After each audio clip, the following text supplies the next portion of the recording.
Mga sadik, itong tawag dito ay stabilizer bushing ang ginagawa po dito.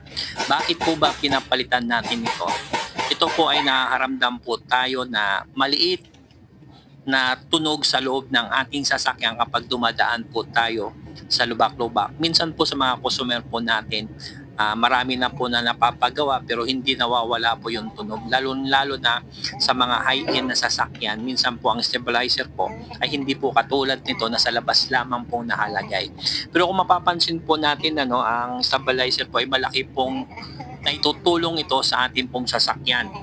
Kaya napaka-importante talaga kapag magpagawa po tayo ng ating pong under chassis ay doon po sa mga mekaniko na sasabi po natin na pagkakatiwalaan. Unang-una po ang mga mekaniko po ay may kanya-kanya po talaga yan. Minsan may mga kanya-kanyang specific po na husay. Meron pong iba magaling po sila sa makina.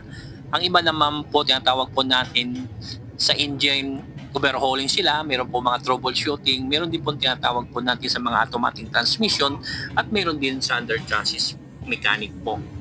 Yung katulad po na nakita po natin dito na talagang pinalitan. Makikita naman po natin tulad nga pinakita po natin na yuping-yupi na po yung rubber. So kinakailangan po talagang palitan. Kapag nagpalit po tayo dito guys, hindi lamang po isa ang ating pong palitan.